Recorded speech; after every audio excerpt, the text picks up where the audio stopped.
In the next 5 minutes, you'll see us try seafood dishes that are unique to Jeju that you might not have heard of before. We skipped the touristy spots and went straight for the creamy abalone porridge, a noodle soup that's a local favorite, and a really long fish.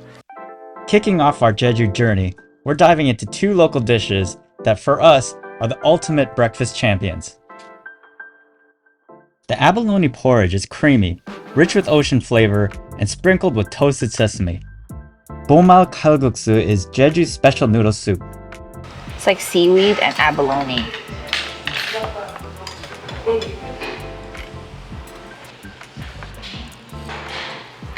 Looks good. Chewy, but tender. This is really good. For breakfast, this is your breakfast. Breakfast noodles. I only put 2 in here. Bomal has a rich and savory flavor, and is chewy but not too chewy. So this place is closed. For the place that we were at, it's actually open, but the place next to it is like a really famous place. Next on our Jeju journey, the famed big, long Cutlassfish. We're hitting up a spot that our concierge recommended to us. On the side, there's a lineup of seafood, including a much smaller fried fish. And you can't visit Jeju without indulging in some of its renowned pork. Comes with quite a bit. Sweet. Oh man, It's very garlicky though. Oh look, it's like hot. it's bigger than in LA. The ones we get at BCD are like smaller, thinner, Yeah, more malnourished. a little bit of bone. Much more meaty. Try this one. It's like chewy. It's like a different flavor to it, but it's really good. Kind of savory. This crab, it looks so delicious, but I can't have it. How do you even eat this? Suck it. What? You need to eat it with rice. Squeeze it onto a rice. The seasoning on it, it's kind of salty. When the Cutlassfish lands on the table, it's like the star of the show. This is your chance to take some photos and videos as well. Next, they skillfully debone the entire fish for you. But sometimes, like finding seeds and seedless grapes, there might still be some bones in the fish, so look out. Yeah. Nice. I do not want any fish bones.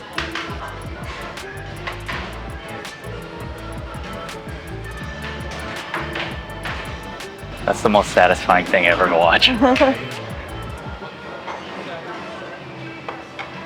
Enjoy it.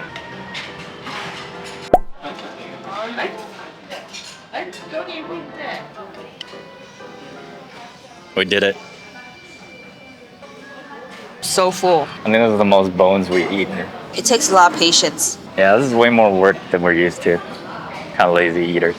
You have to work for this meat.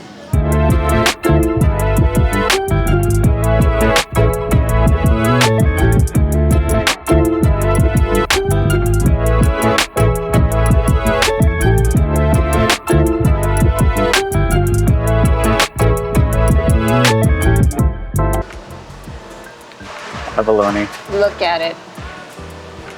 Ooh, a nice big piece of abalone. Are you ready? The abalone was really good. For somebody who's not even a fan of abalone. Yeah. I didn't even have to dip it in anything. I think naturally abalone has a lot of sea salt in there already. It had a buttery texture, very meaty, and it had, when it was cooked right next to the pork, I think it had a little bit of the pork juice. Pork juices and the pork fat, because the pork is so fatty and delicious. Yes. It tastes like evenly salty throughout. This might be the best abalone. You know, you love somebody if they peel shrimp for you. But I ain't peeling shrimp for you, Peter. Peel the shrimp for me. Auto peeled. It just shit off on its own. We got every kind of seafood so far, almost. A little bit tough, maybe because we overcooked it. Yeah, this grill's kind of wild. This pork is really good though. It's so fatty, very smooth tasting. Auto peeled. $100 for 6 people. It's so cheap for so much food. Should we move to Jeju?